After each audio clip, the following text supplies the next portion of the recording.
everybody, to another episode of the Dragonfire podcast. I am James Lloyd Doolin, author of No Heart for a Thief.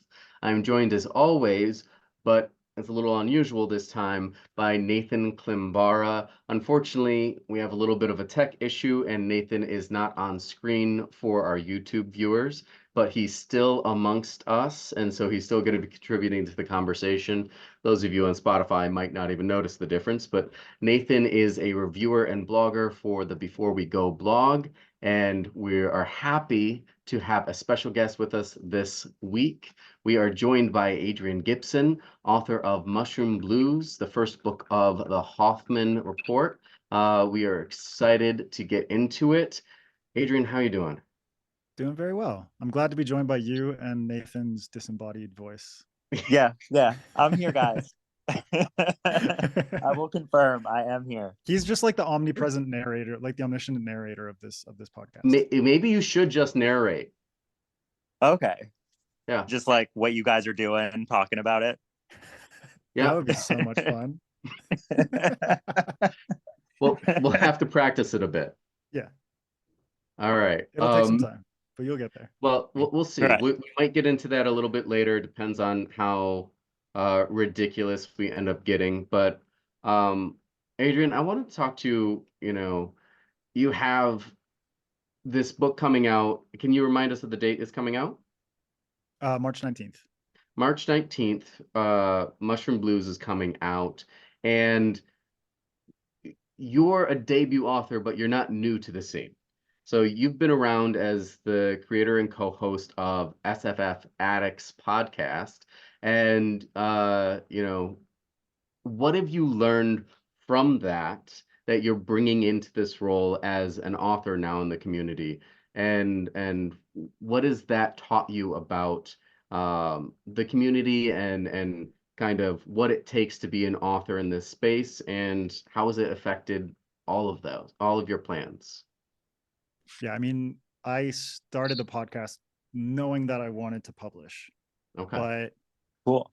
The trajectory of the podcast completely changed how I have gone about approaching it. So initially I started it like quite selfish, wanting to just create a platform where I could invite authors whose work I respected, whose work I read and loved, and just pick their brains about everything to do with sci-fi, fantasy, writing craft, genre, all these different elements.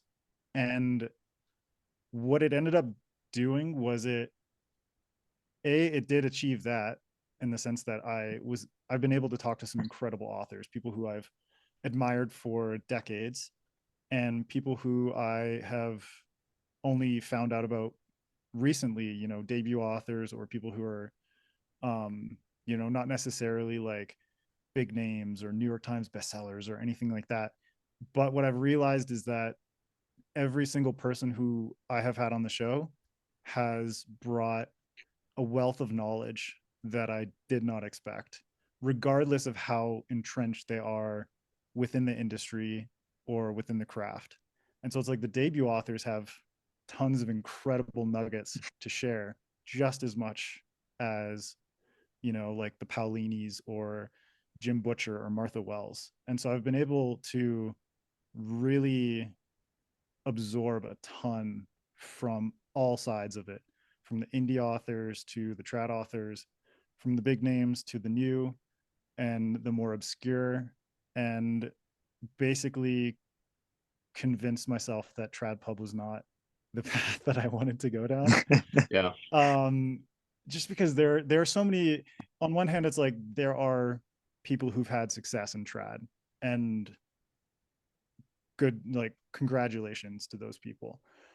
But I've also heard far too many horror stories, and I personally don't want to go through the necessary hurdles and the strictures that are in place that separate an aspiring author from a traditionally published author. Mm-hmm. Finding an agent, like finding the right editor at the right publisher, like waiting for your book to be picked up and it just dies on submission, and all these different things that can go into your book isn't even that much closer to getting published, yet you're still bombarded by really heavy mental stresses. And so, you know, like my co-host MJ Kuhn and tons of friends that I've made have told me about their struggles. And what I've found is that the indie authors tend to be the ones who are generally more happy about what they're doing, and more, I think, hopeful, because they have retained control and the hope is in their hands, as opposed to passing the torch over to somebody else and hoping that they don't fuck you over, you know, hoping that the contract that they've given you, that the marketing that they give you, all these different factors are going to benefit you in the long run, as opposed to you debuting and just dying in the water as soon as your book launches, kind of thing. And I've heard that far too many times. And or people who are like stuck in the mid list and never really find a way out of that. And so for me, in terms of my background, you know, with SFFAddicts, with tattooing, I was a tattoo artist for 7 years. Before that, I was a music journalist, like freelance.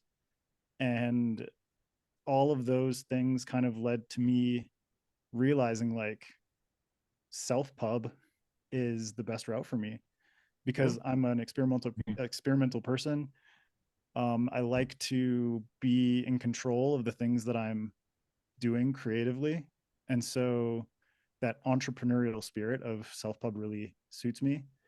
And then on top of that, just the community of people that I've come across, whether they're traditionally published or whether they're self-published, there's just this amazing sort of cross-contamination of incredibly talented people, but also incredibly kind and supportive people. And so the podcast has given me like the best of all the different worlds in terms of helping me realize which publishing path is right for me, but also introducing me to voices that have taught me so much, but have also become fundamental pillars for me in terms of friendship and community. Yeah. And as far as what you said about, you know, indie authors having that hope, I think hope is part of it. Self-delusion, you know, I wouldn't write that off. It's very important for the process. Yeah. Yeah. It's like a naive optimism, you know. Just kind of go into it and fucking swing for the fences and just give it a shot. So we won't publish this podcast unless you answer who is the best and who is the worst author you've had on the channel. Oh, you gotta throw some people under buses. You are sick, dude. Fine. I can't say it. Like MJ and I had, it was really, really monumental for me to shift the podcast format to MJ and I as co-hosts, but then also more intimate with two-part chats with a single author, as opposed to like the panels that I was doing before, which were fucking great and so much fun, but time-wise and like mentally were quite unsustainable. But last year, Jim Butcher just like completely blew my mind, the conversations that we had with him. But Ken Liu was single-handedly one of the best interviews I've ever done. Oh yeah. He just intellectually, and the way that he approaches his craft and the themes and ideas that are underpinning his stories, I was like, man, I just want to like record with you for like 6 hours. But you know, obviously we had a time limits, but he was very kind with his time, and you know, we dug into like artificial intelligence and all these things that I'm really passionate about, and just like storytelling, and you know, how technology plays into us as people and also into the role of storytelling. And I was like, you are just speaking my mind, dude. So that one was, I'm not going to give you a worst. But that's the fun one. Come on. Screw you, man. No. I mean, I just finished Ken Liu's book, the first one of the Dandelion and The Grace of Kings. Grace is Kings, Mhm. a couple weeks ago. I struggled to get into it, and then I loved it. Like the beginning of it was hard because It's dense. it's It's very dense. dense and it's a very far off perspective. It's a very distant perspective Mhm. for a lot of the book. And it doesn't read like a fantasy book. It reads like an alternate history book. Um, and I've found out since then that it's actually heavily based on a historical retelling of that time, Mhm. and then kind of brought into this fantasy world. So it makes a lot of sense, but at first it's so hard to connect with, and then I just ended up loving it. Yeah. Um, But and you so can I all know it's I a think hard book for some people, but I yeah. loved it. I think also for anyone who's a bit intimidated by that, he's an incredible short story writer as well. Yeah. So it's like he has two collections, The Paper Menagerie and The Hidden Girl, and both of them are fantastic. And so it's like if you're a little bit intimidated by like an 800-page book that James struggled through at the True. beginning but ended up loving, if that sounds like too much, then you can always check out his short stories as well because they're fantastic. So before we get into more about you as a writer, people know about you as a podcast host. People are going to start learning more about you as an author. Who are you outside of those roles? I mean, basic like everyday foundation for me is that I'm a stay-at-home dad. I got two boys. One is 3.5 and the other is coming up on 1. And so that is like 90% of my life is them, and kind of like creating a good life for them at home and allowing that to be like a bedrock for my mental and psychological stability, even though they bring me a ton of stress because kids are just madhouses. It's just like it's chaos. But I think they do give me the perspective that I need in order to balance myself out and figure out like what are my priorities, how do I spend my time with them, but also how do I spend my time away from them, in the sense of like capturing an idea of me as a parent, but also me as an individual and an adult who is seeking out my own dreams, essentially. And so it was like being a parent was, I think, very fundamental for me to take the chance of podcasting, because I started that because I was just like a bored dad. And now that I'm entering into the author space, to understand like the responsibility that it takes to raise a human being is also like the responsibility it takes to nurture a story and allow it to come to fruition. And on top of that, it's like I have a background in illustration, graphic design. Like I mentioned earlier, I was a tattoo artist for 7 years, and even though I don't do those things full time anymore, those are still skills that I can bring into this process and apply in ways that satisfy me beyond just I'm an author. It's like Mhm. Felix Ortiz gave me incredible cover art, but I did the typography and design on top of that, and the interior design in the book, and graphics that are kind of mixed throughout, and all these different roles that some authors might have to delegate to other people. But I was lucky enough that I could utilize my own skills to, you know, present this book in a package that satisfies me. Very cool. Very cool. Yeah. Yeah. My boys are a similar age. I have a 2.5-year-old and almost a 5-year-old. So the Yeah. gap is very similar. Yeah. And there's like when my son turned 3, he just became like he was like a mogwai, and then he transformed into a gremlin. His personality, not physically, but like Yeah. Personality wise, he was like a cute little mogwai, and then he turned 3 and he's like, I have emotions and independence. And I'm like, I am terrified of you, dude. So our voice in the sky, do you have a question? Yeah. So um, sorry guys. I think this is a warning, just so that I guess listeners and everybody knows. The reason I'm like this is because my laptop hinge melted, so my laptop can't open, which tells you like don't just keep your 70 emotional support tabs open in Google Chrome at all times because your laptop will break. Um, No, it won't break. It will melt. It'll melt. Yeah. It'll So the melt. computer's fine, but the everything else not fine. But let's jump a little bit into Mushrrom Blues itself. So this is like fantasy noir mystery mashup. So what was the original inspiration for the work?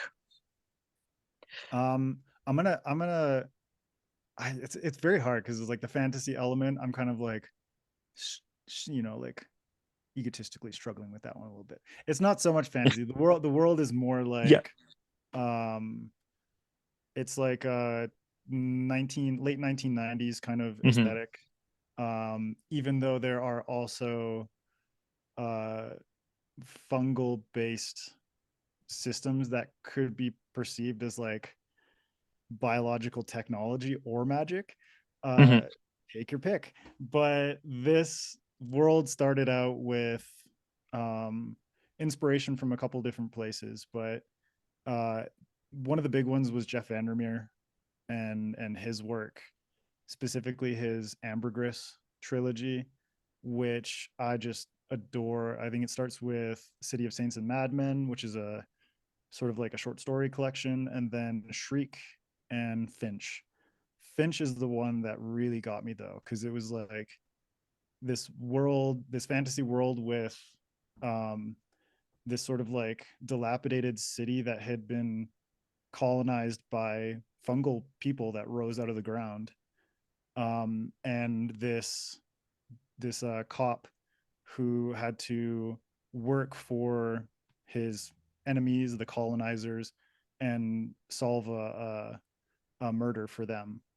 And so a lot of it kind of stemmed from me having a dialogue with Jeff Vandermeer and that work specifically, whereas he kind of places the fungal people in the role of sort of like an antagonistic hive mind. I thought, how interesting would it be to explore the nuances of humans being the antagonists and the fungal people being the oppressed, and at the same time giving a lot more humanity and emotion and sort of like complexity to the fungal people in terms of giving them a society and a language and a shared history and a greater sense of community and interconnectedness that made them appear almost more human and relatable than the actual humans themselves.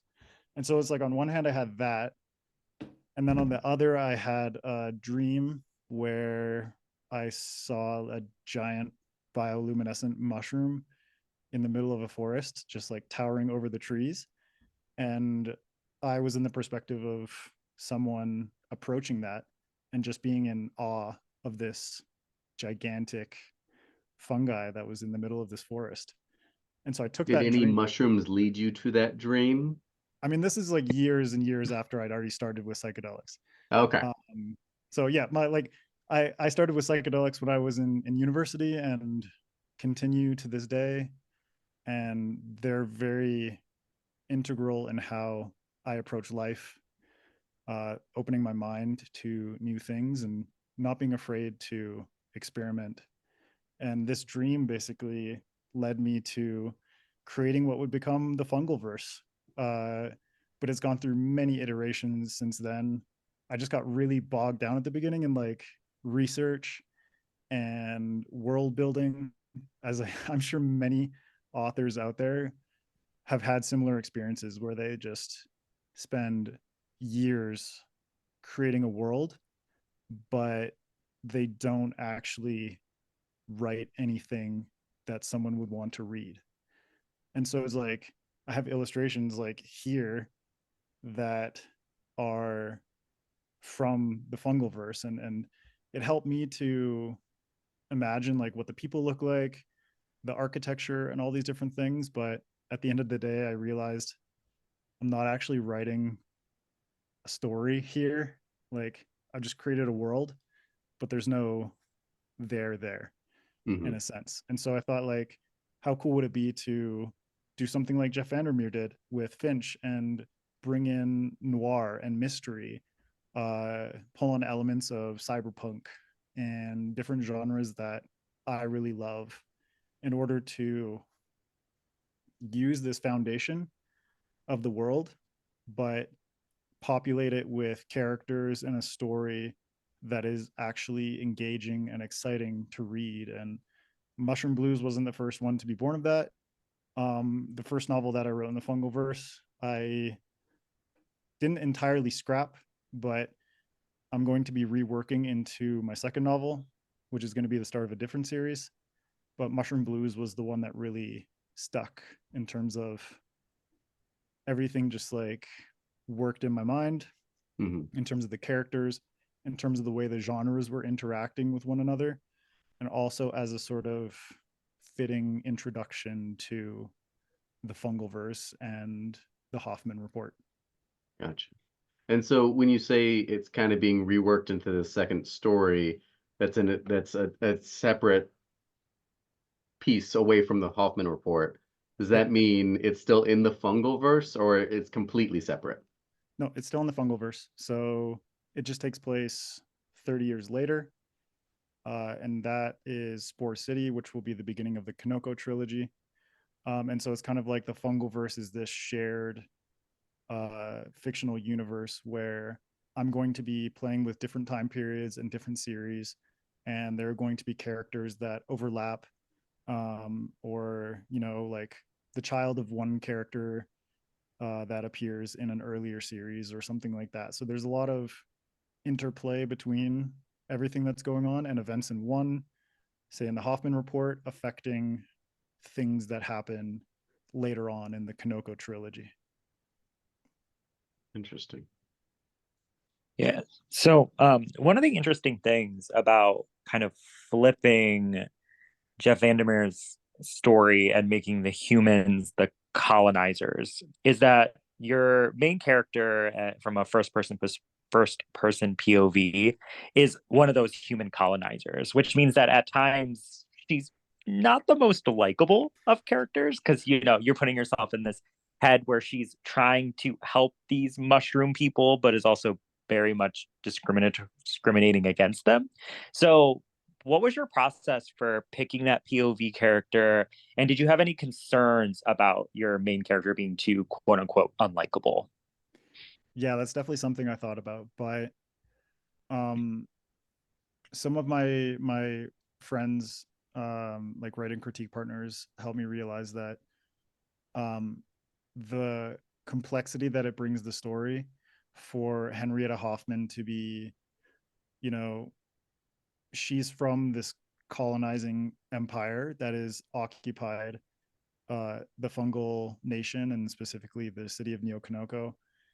And in her mind, she's kind of warped by cultural programming in terms of what her government sold her, and i.e. the rest of the populace, for the invasion and the occupation and all these different things, and how that has sort of framed the human fungal relationship. And so it was really important, I realized, for her to be a kind of, like discriminatory towards these people, but also mycophobic in the sense that she hates mushrooms in their various forms. And so it's kind of ironic for her to have to be in this situation and to solve a murder of a fungal child. Um, but having that framework for her was very important for the crux of the story, which is essentially that she, over the course of this investigation, and with the help of Koji Nameko, who's a beat cop that is helping her, and also the people that she meets along the way, sort of step by step break her down and break down her cultural programming and make her realize how warped she has been and how wrong she has been. And so even though this is a mystery, even though it's a police procedural, it is very much a story about Henrietta's awakening and acceptance of the things that she has done wrong in her life, and how she might be able to use her life going forward as a way to kind of make up for the sins of her past. And so without that element, that aspect of the story kind of falls a little bit flat. And so I needed to make her unlikable. And it was a bit of a concern at the beginning of like, are people going to connect with her? But I think I've been sort of like subtle enough and presenting her in such a light where there is enough complexity where you understand her attitudes towards fungal people does not encapsulate her entire persona.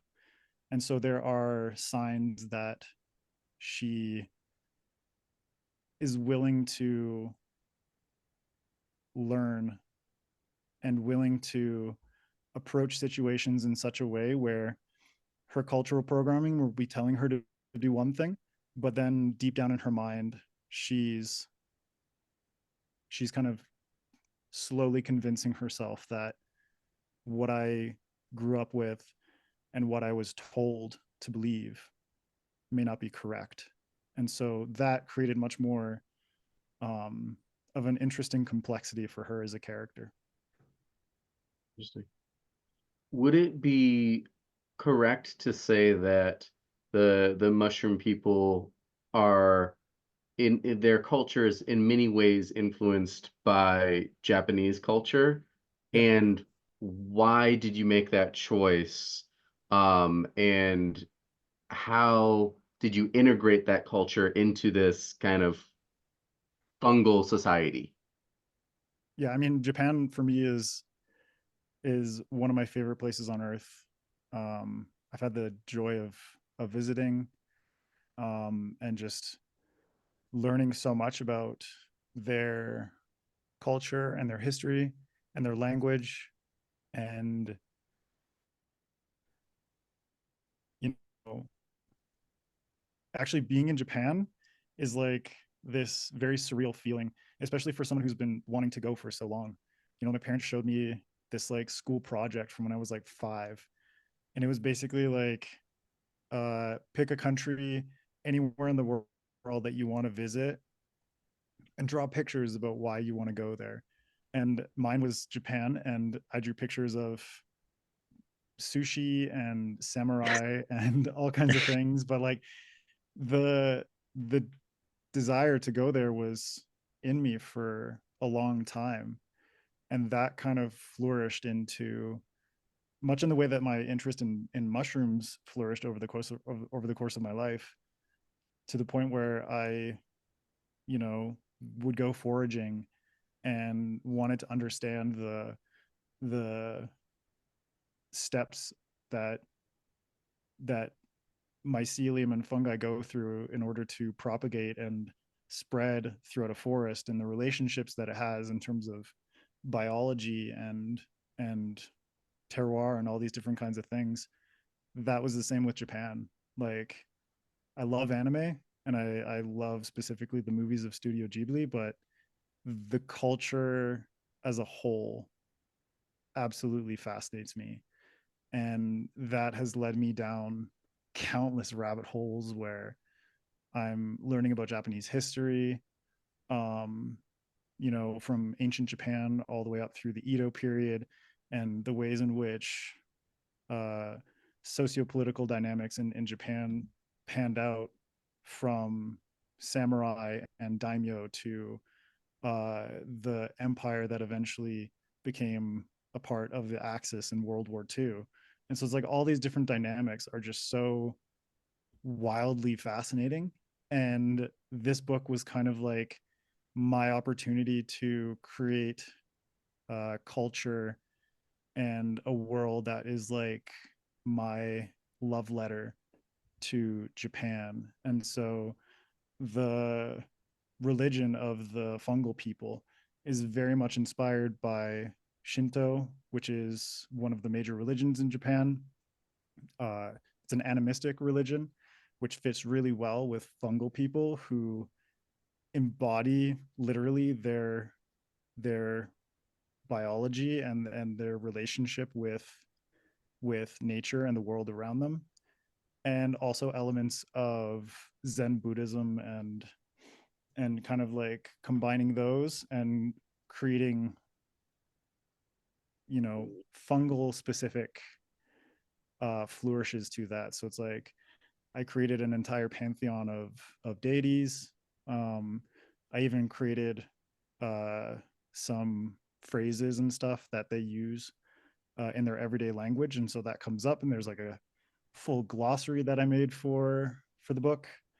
And so it's kind of like an extra step to give readers a bit more immersion in terms of understanding that this is a culture that they might not understand, but then through the actions of the people themselves, that is how you can slowly begin to immerse yourself in those differences and realize at the end of the day, we're all just human, even if language and religion and these surface level things might cause us to think that we are too different to ever be able to interact with one another.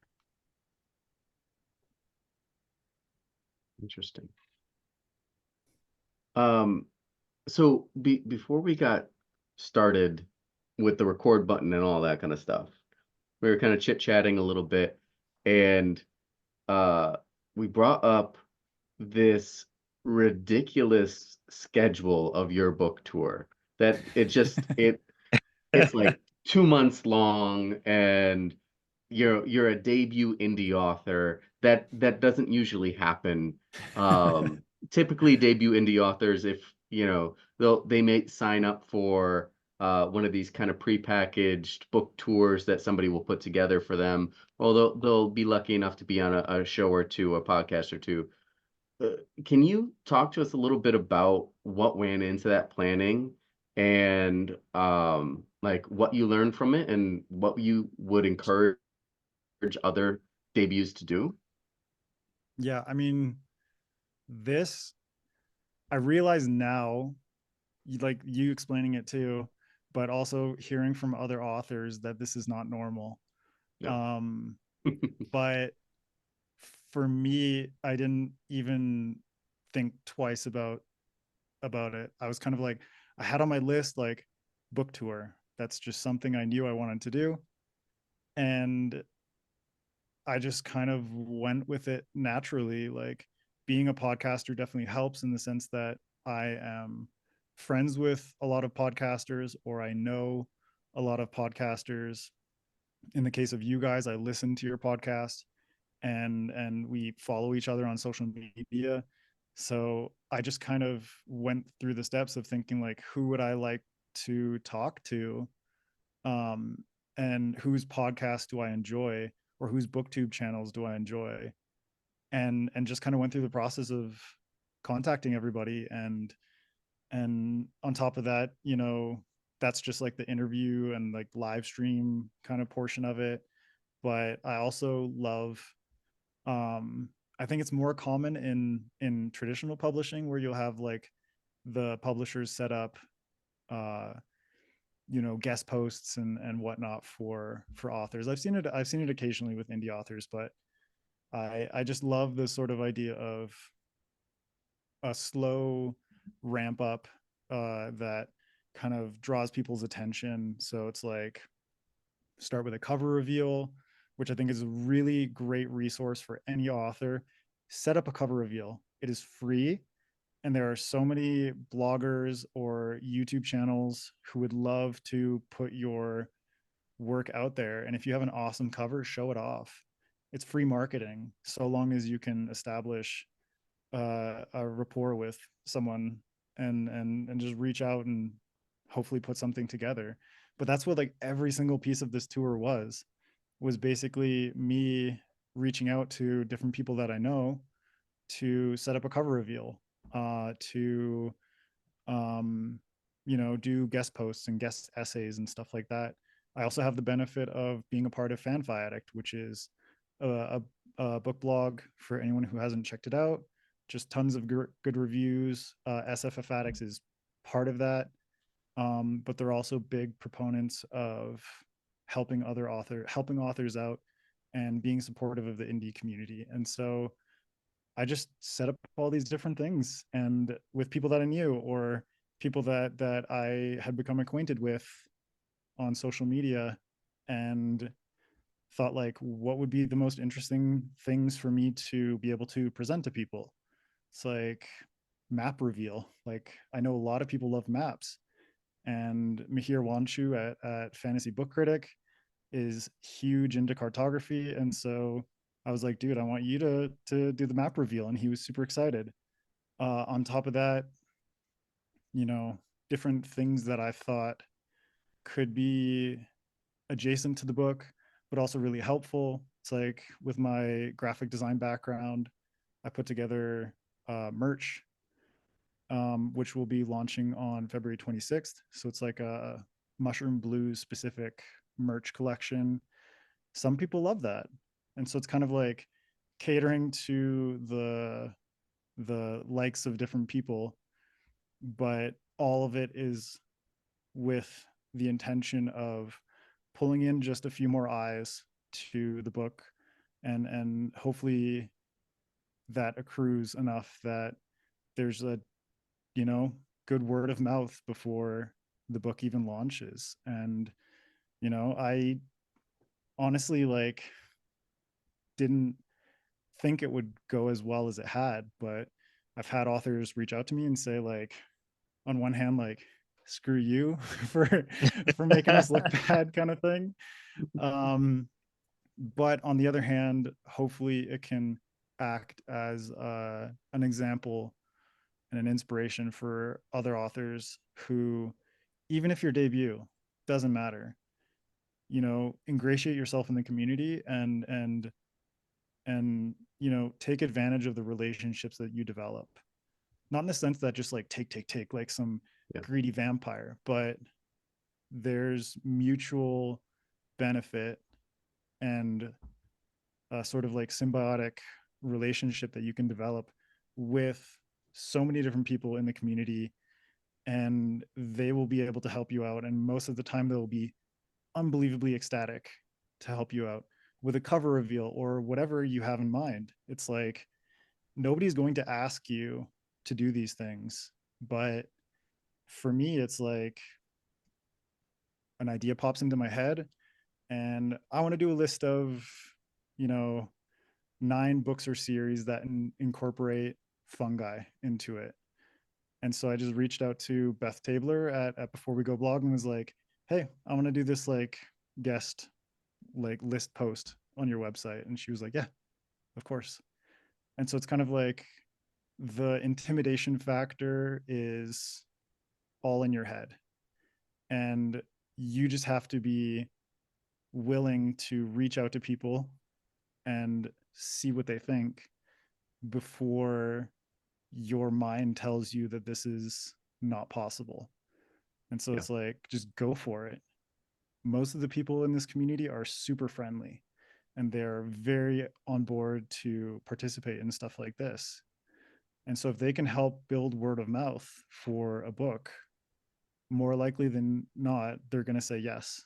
But you have to be the one to initiate, because they're not going to come to you with ideas, or they're not going to recognize that your book even exists until you put it in front of them and you put that thought into their head. Yeah. Yeah. It's why I always suggest to any authors trying to get into this, don't rush to publish your first book. Um, I think I think the reason why a lot of people don't do what you did is a lack of knowledge. I had no idea about all these blogs when I first published. I didn't know the Before We Go blog. I had Right. heard of FanFi I think I emailed to try to do a cover reveal and nobody got back to me because I emailed an old email address that was on some website. And like I wasn't connected to anybody on social media.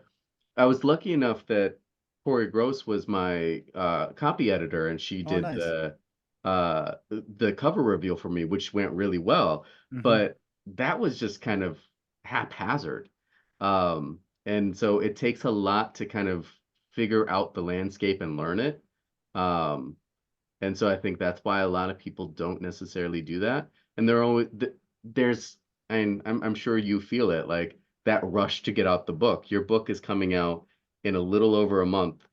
You must feel that urge to get that book out there and want people to read it. You want people to see it right now. Hmm. Uh, that draw is really hard to fight. Yeah. Yeah. It's like you gotta be patient and and yeah, like you said, like kind of put yourself out there and don't go into it with zero connection in the community, because if you don't have any of that connection, then it's basically zero chance that anybody's going to know that your book even released, or just be able to take advantage of word of mouth and those different things that indie authors really benefit from.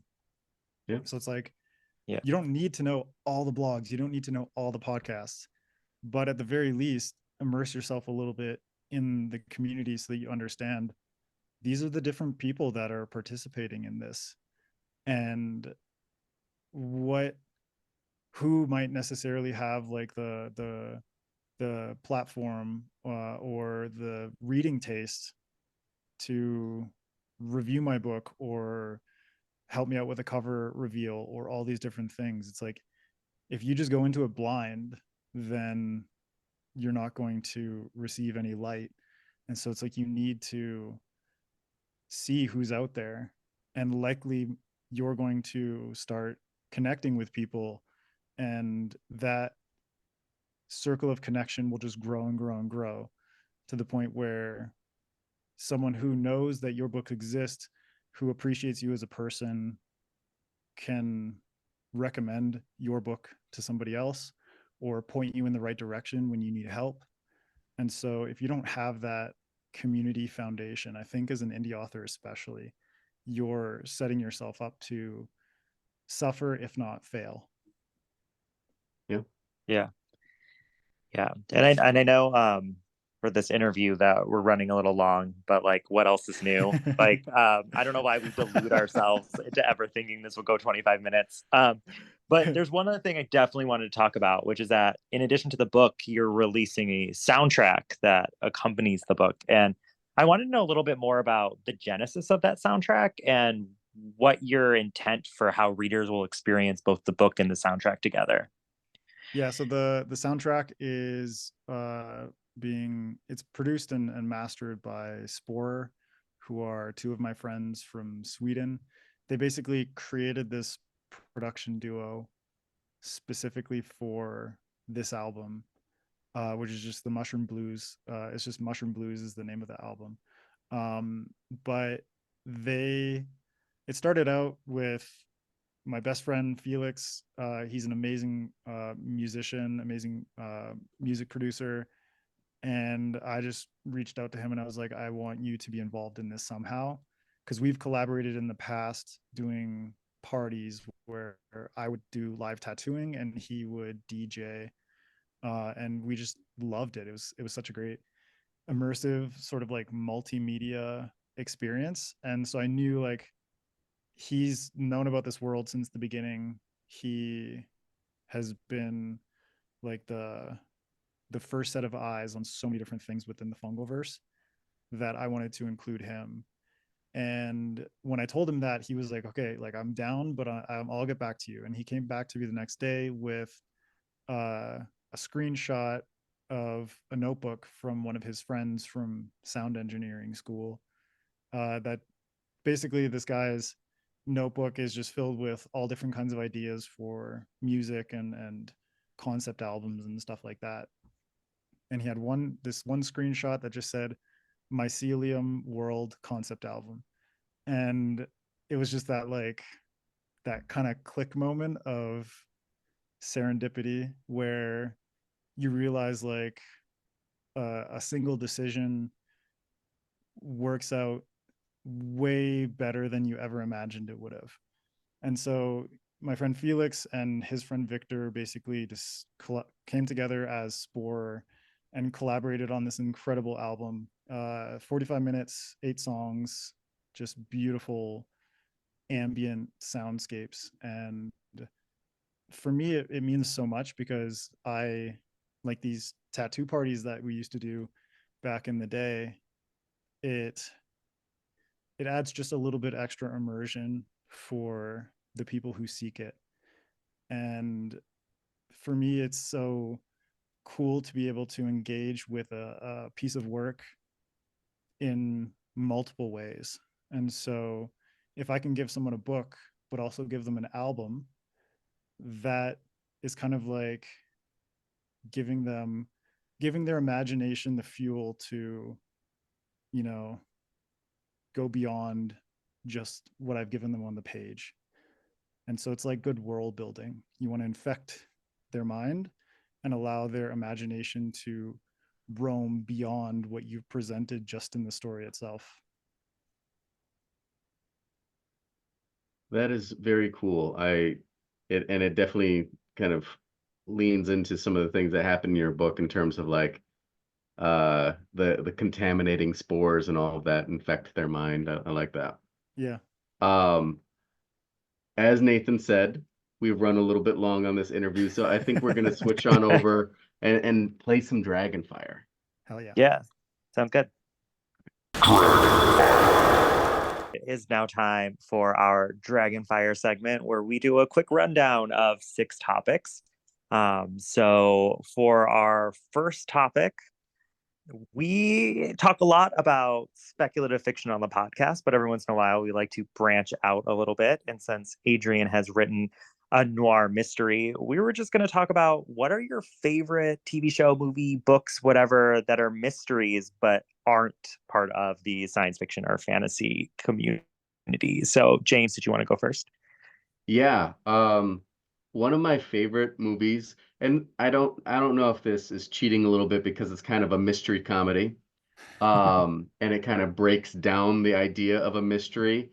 But Kiss Kiss Bang Bang Ooh, is a nice. great movie. Robert Downey Jr., Val Kilmer. It is just a quick-witted, fast-paced dialogue movie where there's a murder mystery kind of settled at the middle of it, and it's very aware of itself. And it's just a lot of fun. I've watched that movie far too many times. But it's one of my favorites. I wholeheartedly agree. That movie is fantastic. So good. Some of the lines that Val Kilmer has in that movie just crack me up every time, regardless. Oh yeah. Adrian, what do you got for us? So this is one of the comps that I use for Mushrrom Blues, but True Detective, Okay. specifically season 1 Yeah. with Matthew McConaughey and Woody Harrelson is just brilliant. Yeah. Like, not only is the mystery really enticing and weird, but that season is just a masterclass in atmosphere and mood. And I think that is one of the best aspects of the mystery genre, is when the creator imbues the whole thing with an omnipresent sense of mood and atmosphere that can accentuate the already dread-inducing nature of mysteries themselves, but it's like if that environment and the things that are going on, because that season is like straight up gothic horror. It is so good. But if you can add that extra element to a mystery, I think it just compounds the potency of the genre itself. Yeah. And I'll Have you checked out? say that changed my opinion completely of Matthew McConaughey Yeah. and what he was Mhm. capable of. Yeah. It's like, Have you oh, checked he out just any did of the like this season? I haven't seen the new season because I Okay. know uh it's kind of like not wanting to read something that is so similar to what you're writing. Yeah. Um that season, the new season of True Detective has a female lead.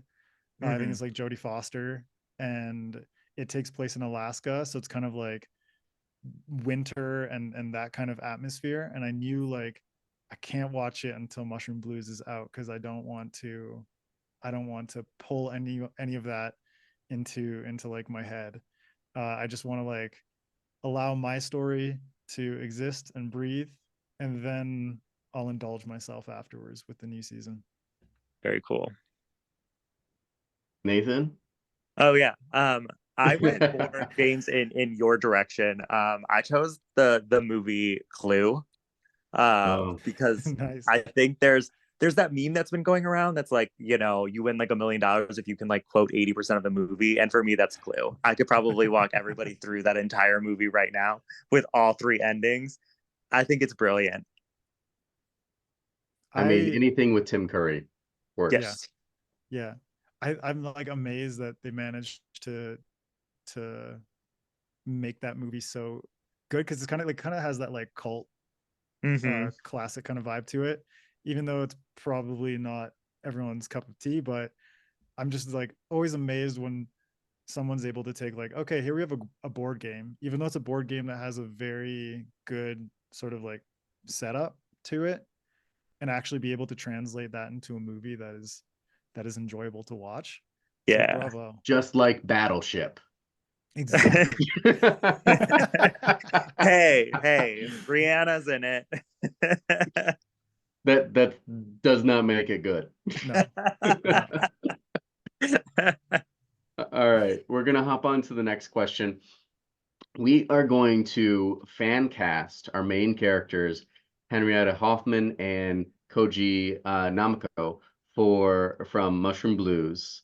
And Nathan, who do you have for our two characters? Am I doing both or just Henrietta right now?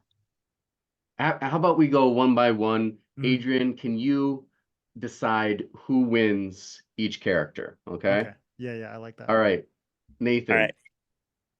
For Henrietta, I went with I don't know. I think it's Lily Robb or Lily Rabe. I don't know how you pronounce her last name. If it's like it's spelled or broccoli Rob, I don't know. Um, but I think that she fits that like somebody who like is a parent or has lost a child and has that harder edge to her, but with that like softer inside. I think she's played kind of roles that have done both sides. I think like American Horror Story seasons, she's been able to show all of those different sides. So that's who I had in mind when I was reading the first chunk that Adrian sent out. Okay. It, it's What interesting about you, James? because I picked somebody who looks very similar. So in looks wise, I think we probably tied. I went with Eliza Coupe Oh, yeah. from Happy Endings or Future Man. If you've seen Future Man, I think that's the reason why I'd be interested to see her in this role. Because she has comedic timing. She's very hard on the outside, so I think she could really play into that like gruffness that needs to be there. But she also has this ability to pull back and make it very human. But she's played in that fantasy or that sci-fi realm before, and I think that she would do really well in this role. Okay, this is difficult. Um, I think you're both wrong though. Because I will tell you, when I gave Felix Ortiz my cover sort of like art brief, I sent him pictures of Henrietta, who I thought was like a direct inspiration for Henrietta, which is Kate Winslet in the Okay. TV show Mayor of Easttown. Got Okay. it. I don't Got know it. if either of you have seen that show. I I've have. seen like half of it. I haven't Yeah. finished Yeah, it. I could see. Okay. Yeah, I Yeah. can see where you're going with that. But that kind of like I mean, both of the actresses you mentioned kind of do something similar, which is they're showing that range where they can be more aggressive and controlling and sort of commanding presence and whatnot, but then they also have a little bit more of that vulnerability and that personality that shines through. So I don't know. Do I win or do you? I don't know who wins. I guess you automatically win. Maybe it's a tie and we both It's a- lost that one. Yeah. It's a three-way tie. That's what it is. Okay. All right. All right. Koji, I guess I'll go first since you went first last time. I went with Steven Yeun.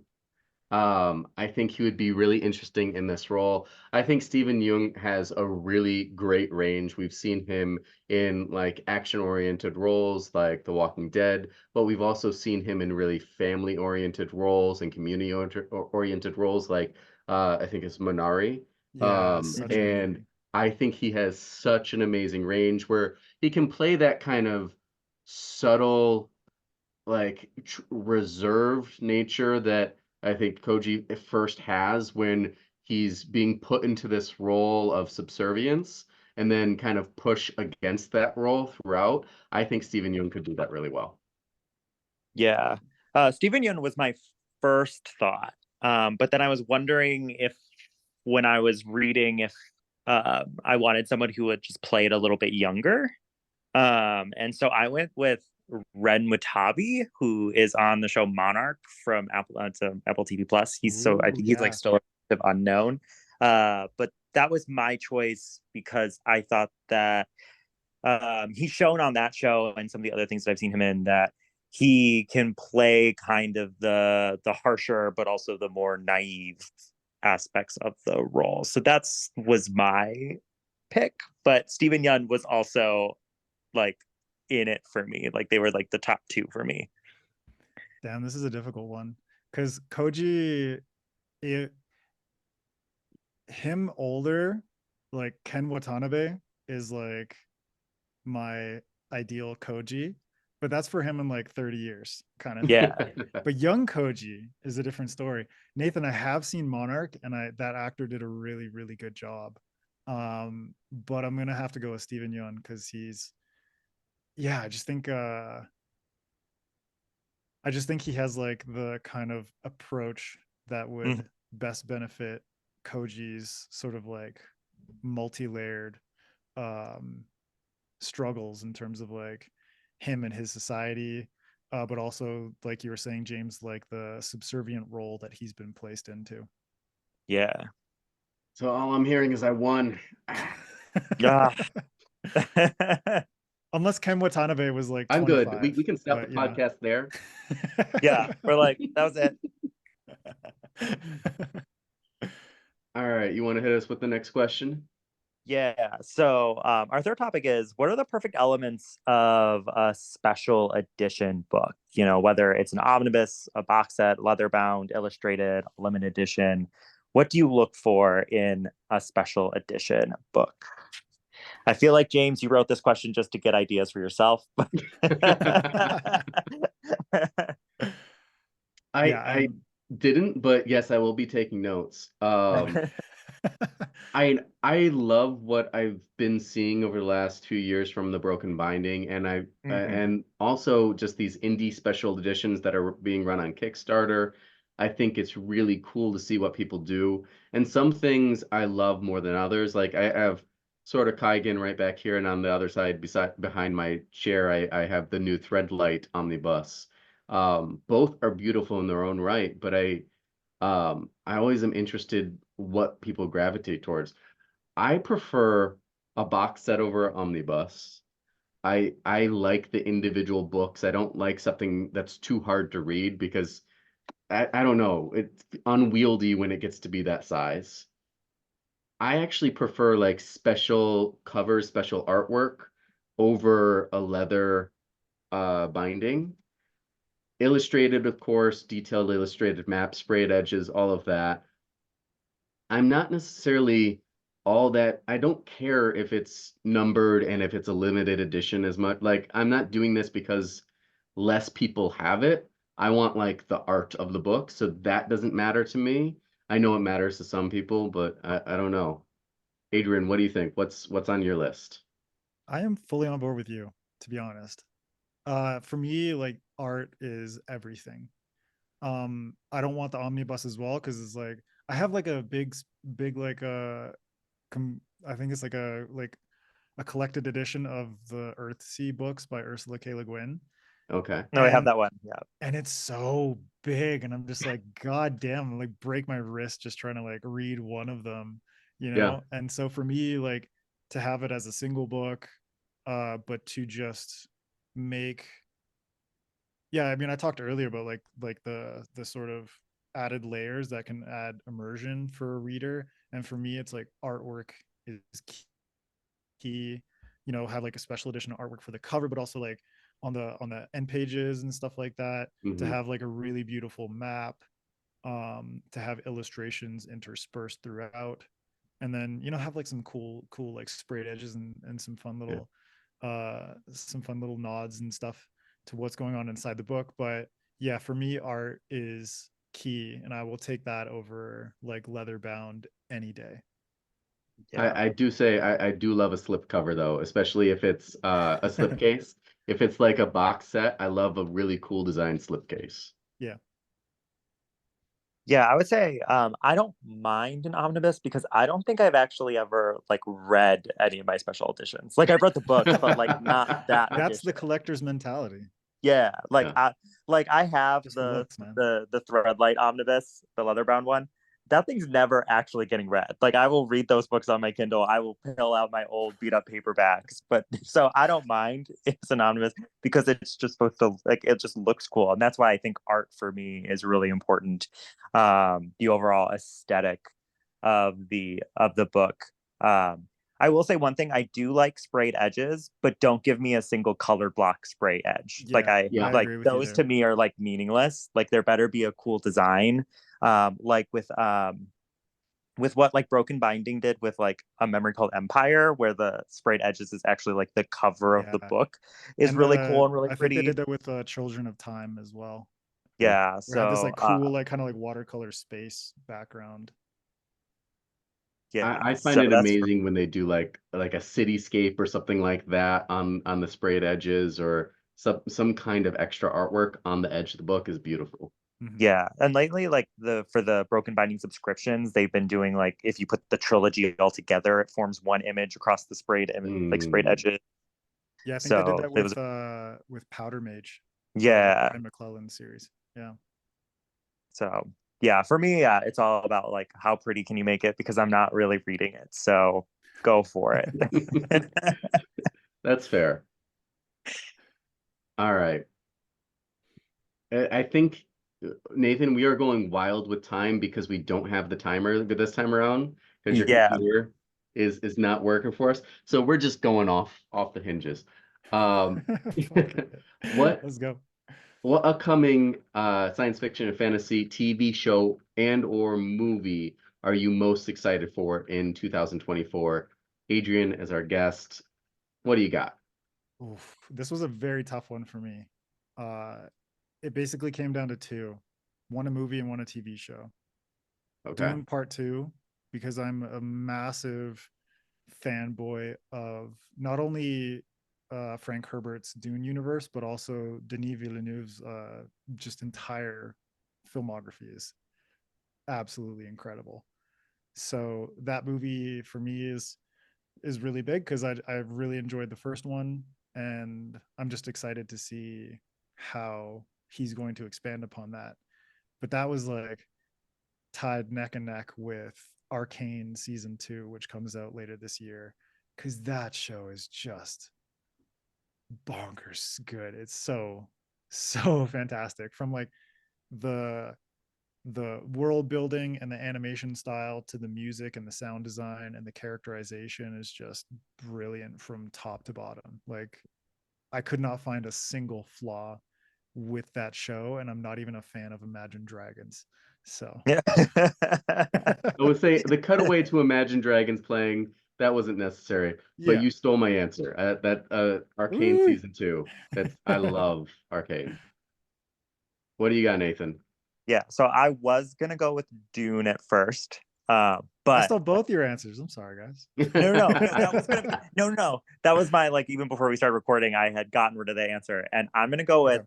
season 2 of Interview with a Vampire. I think that season Ooh, 1 of Interview with a Vampire was like the like platonic ideal of how you reinterpret and queer an old media property and bring the subtext and make it text in a way that doesn't feel fan servicey or unnecessary or making it feel like a completely different property. I think season 1 is one of the most underrated SFF TV shows of the past 5 years. And I think I looked it up today to confirm, and season 2 is coming out in May. So I didn't even know that they remade this as like a show. yeah, 'Cause it's I AMC. love the movie. Like the 90s movie is so good. Mhm. Yeah, With so it was who's made with by Brad Pitt and Tom AMC. Cruise. Okay. And in this one, like, they're actually like in a very like explicit homosexual relationship. Like, it's Yeah. not subtext. It is like all it like right there. And yeah, season 1 was very, very, very good. And so I'm Where, excited. what is it on? Because I think that's the thing. Isn't it on like Showtime or something? It was on AMC. If it's Okay. AMC, then I think it's no, I'm thinking of FX is like Hulu. I don't know Yeah. how Yeah. AMC I It don't know how was AMC translates to it was on streaming. HBO Max for like a hot second there. I don't know if it Okay. still is. I don't know. My mom's a big horror fan, so she subscribes to Shudder, like the small little horror one, which Okay. also isn't looped into AMC Plus. So that's how I Nice. watched it. Nice. But yeah, I think one of the issues is that it's on such a small platform. Yeah. Because I've heard about it and I've wanted to watch it, but I just didn't have access. Yeah, I didn't even hear about it. So I'm on board because I love that Yeah, movie. when was season And 1? Like then 2021, maybe, like 2022. It's been like a little while Yeah. since it's okay. on. All right. You want to take us on to our next question? Yeah. Okay. So a little game of borrow, own, destroy. So, given the following 3 books, which would you borrow to read from the library? Which would you purchase for your own shelves? And which would you destroy? So we You have guys were cruel with these ones. Yeah. Yeah. So we have 3 upcoming books in the next year or two. So it would be The Mercy of Gods, which is the new James S.A. Corey book. The Gods Below, which is the new Andrea Stewart book. And then The Devils, the new Joe Abercrombie book. Part of me So just loved the play of God, God, God, God, God, Devil Devil. in the title. But also I didn't want to put like an indie author in there. Like we don't want to throw anybody on the bus there. But these authors are doing fine. These trad authors, they have a thick skin. Who cared? Damn, this is okay. So I'm a massive fan of James S.A. Corey and the Expanse books. But I am an even bigger fan of Andrea Stewart. And she is someone that I've talked to a lot and is just like a beautiful, beautiful human being. And it was very difficult for me because I haven't read that much Joe Abercrombie, so I'm sorry, Joe. I'm gonna toss you under the bus. You got enough sales to deal with it. No, but I'm gonna, yeah, sorry, Joe. Sorry. I'm gonna have to borrow The Mercy of Gods, and I'm gonna get The Gods Below on my bookshelf. Adrian, again, you stole my answer.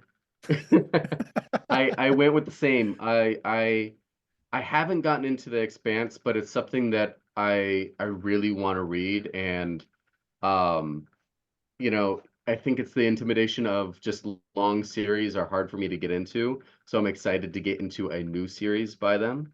Um, I love book one of Andrea Stewart's first series, and so I'm really interested to see The Gods Below. I really loved First Law. First Law was great. I just know that so far he has, I think it's 9 books set in this world, and I'm looking for something new. I don't necessarily need another book set in the same world. So I'm gonna go same. Mercy of the Gods. I'm borrowing. I am purchasing The Gods Below, and I'm sorry, but we're destroying a copy of The Devils. Is the Devils going to be set in the First Law world, or is it its own thing? I never really got confirmation one way or the other. So when I was looking it up, I'm pretty sure it's in the First Law Okay. world. But it's probably like a standalone in the way that he has done in the past. Yeah, Which like I that's think it's the cool. start of a new series, like A Little Oh, Hatred was the start of Okay. the new series. okay. Okay. Yeah. Well, my answer is different. I am buying The Devils by Joe Abercrombie because I'm a big First Law fan. I'm gonna get Andrea Stewart's book from the library because one of my great shames is that I haven't read any of her stuff yet. So don't want to overcommit. And then my thing with the new James S. A. Corey book is that like we have 9 books in the Expanse universe, 10 if you include the short story collection, and this one just doesn't feel different enough for me. And so I kind of feel like if I have to destroy one of them, I'm gonna destroy the one that like I've already got 10 books of. Right. So that's how it broke down for me. Okay, fair enough. We're It's a gonna shame that we're you gonna haven't have to read any keep on Andrew. playing this game. I want to keep on making authors squirm with this game. Next, we're gonna have to like do everybody's friends and like Oh, throw indie Okay. authors on the list. that would Um, have been just rude if you threw MJ on my list. I should have put MJ on that. It's like, Um, yeah, just like Among Thieves, just toss that shit under the. yeah.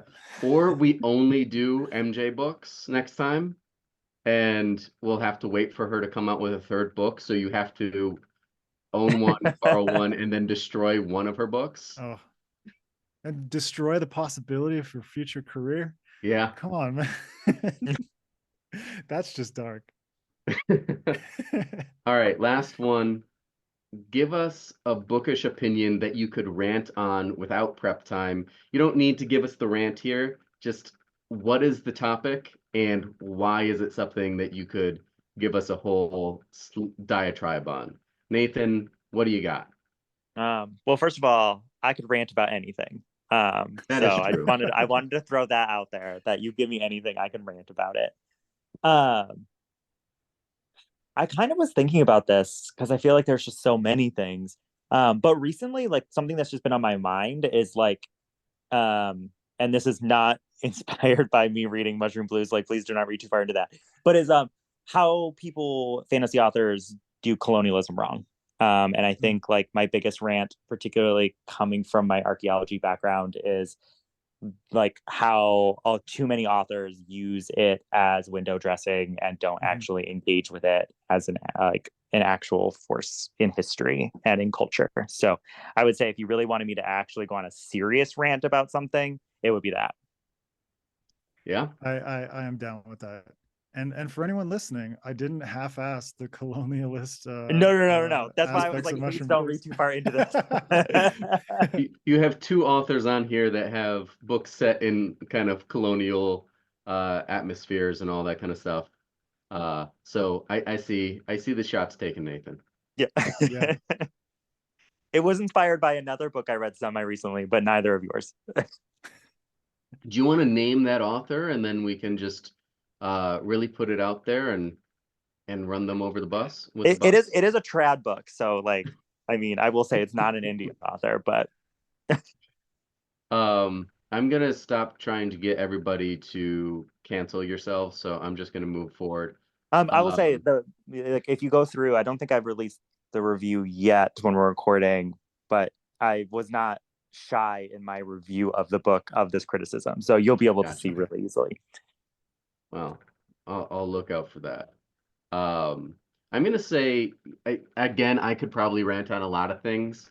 One of the things I hate is when people are like haters or they really misconstrue genre, and people who and I have a special dislike for people who hate on YA. Like, Mm, I think yeah. people that hate on YA either don't understand the conventions, the tropes, or the audience of the category. Yeah. I think they just don't understand what that is supposed to be, and they think of it as something young and stupid and lacking of integrity. Um, and it's not. There are some amazing YA works that get overlooked because of the audience they're written for. Hmm. I fully agree. We recently had Chloe Gong on SFFAddicts, and we talked a lot about YA. Mhm.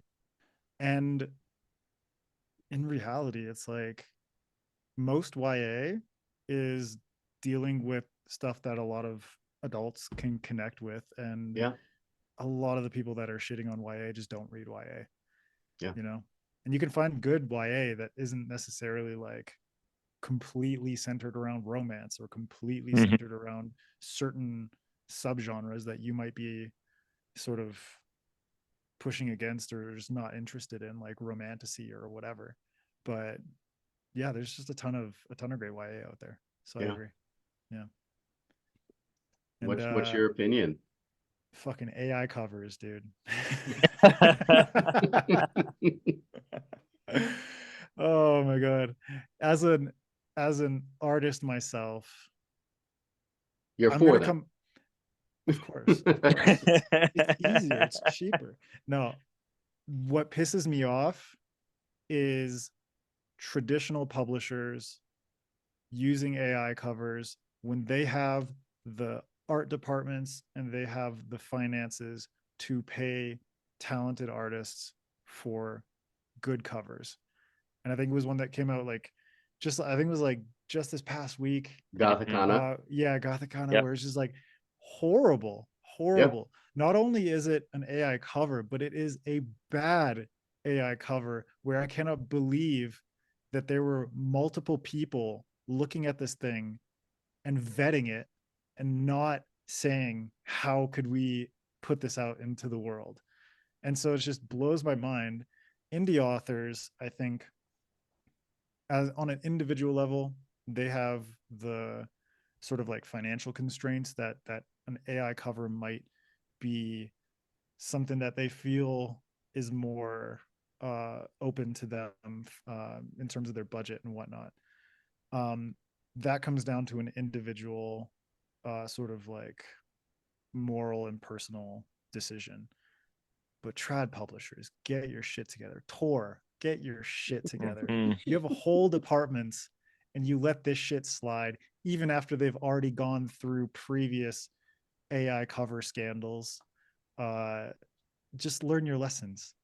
Learn your fucking lessons. It See, I boggles my already mind. ranted on this on TikTok, and I think they made it obvious because they want to see how well they can get away with AI generated art before they start making it a more common thing. Yeah. They want to see if people will Mhm. be pissed off enough not to buy the book. But you know what? You know what the sad and sadistic thing is?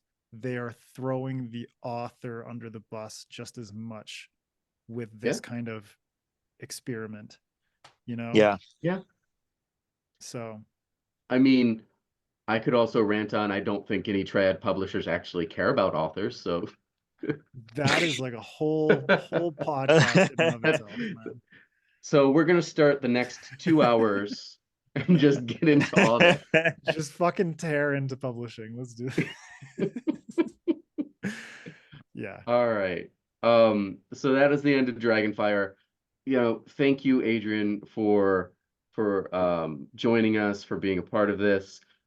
Can you just give us a shout out of where to find everything that you're working on? Where should people be, following you on different social media platforms? How can we get more content from you? As if you're already not getting enough, but main things is like you can find me on Twitter, all the social media platforms at Adrian M. Gibson. You can check out my website, adrianmgibson.com.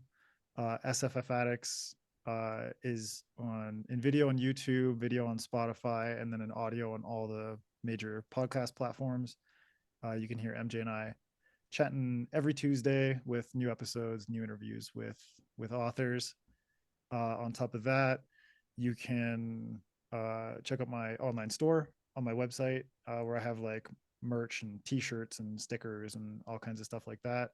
On the 26th, I'll be releasing the Mushrrom Blues merch, and Mushrrom Blues is out on March 19th, as well as the Mushrrom Blues soundtrack. So both of those are coming out the same day. You can go get yourself a copy and go listen to some dope ass music and just immerse yourself in mycelium and mold and mushrooms for a little while. And yeah, I really appreciate you guys having me on, though. No, thank you. Thank you for being a part of this. Thank you for dealing with our little bit of chaos. I think we all made it work. Thank you, Nathan, for kind of sticking in there as the voice behind the scenes. Yes. The omniscient narrator. Yes. Yeah. So with that, we're going to wrap up this episode of Dragonfire. Thank you all for listening. For more details on where to find us, where to find Adrian, that will be in the episode notes. We release an episode every other Tuesday, so please join us and continue to listen along. Thank you very much, and we'll see you next time. Thanks, everyone.